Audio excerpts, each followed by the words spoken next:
Dear students, आज हम आपको पढ़ाएंगे एलिमेंट्री पार्टिकल्स।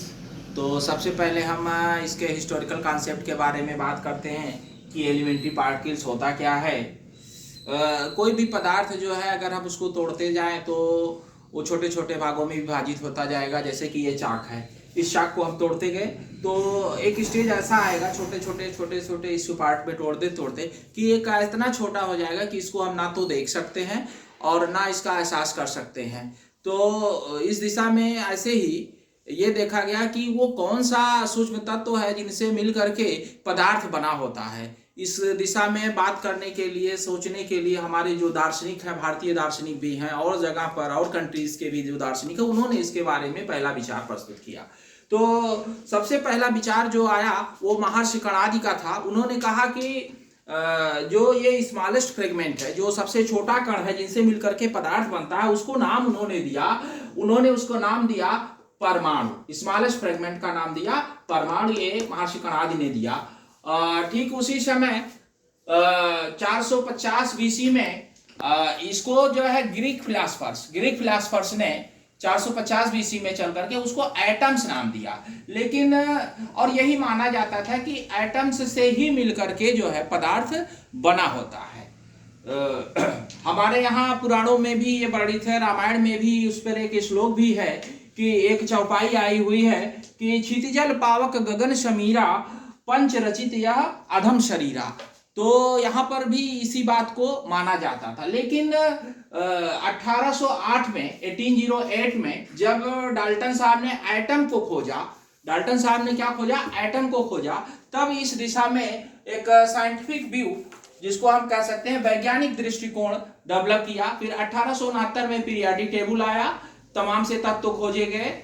फिर जो रियल प्रोग्रेस हुआ एलिमेंट्री पार्टिकल्स के दिशा में, वो हुआ आपका 1869 में 1879 में जब थॉमसन साहब ने इलेक्ट्रॉन की डिस्कवरी की 1879 में। तो ये कहा गया कि आगे चल करके एक और नया पार्टिकल खोजा गया, वो था फोटॉन, जिसको प्लैंक्स ने डिस्कवर किया। लेकिन इसका कंफर्मेशन आइंस्टाइन ने 1905 में किया।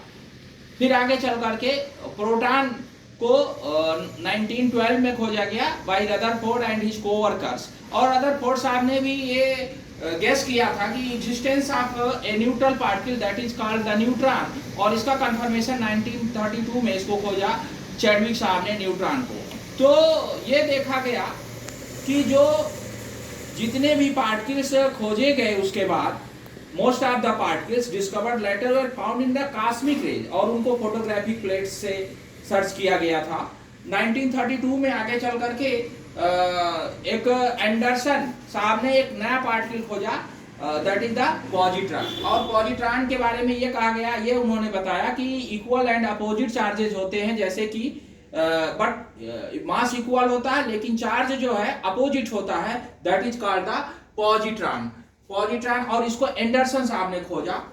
फिर 1935 में मेशान को इकावा ने खोजा, और ये कहा गया कि ये न्यूक्लियन जो होता है, क्योंकि एटम की डिस्कवरी हो चुकी थी शुरू में, तो जो न्यूक्लियंस को बांधे रखने के लिए मीडिएटिंग फोर्स जो होता है वो मेशान के द्वारा प्रोवाइड किया जाता है। 1936 में मेस्ट्रॉन खोजा गया नेडीमेयर एंड एंडरसन के द्वारा।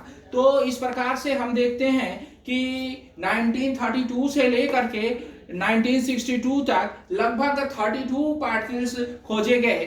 तो ये बताया गया कि सारे के सारे जो है, पहले ये माना गया कि these all are ultimate builder of the matter. लेकिन ये देखा गया कि इसमें कुछ कॉम्प्लेक्स होते हैं। उनका स्ट्रक्चर कैसा होता है? कॉम्प्लेक्स स्ट्रक्चर होता है। तो अब ये तो कहा नहीं जा सकता कि इतने पार्टिकल्स जो है अल्टीमेट बिल्डर होंगे। तो अब इस दिशा में खोजा गया कि साहब ये अल्टीमेट बिल्डर है क्या चीज। तो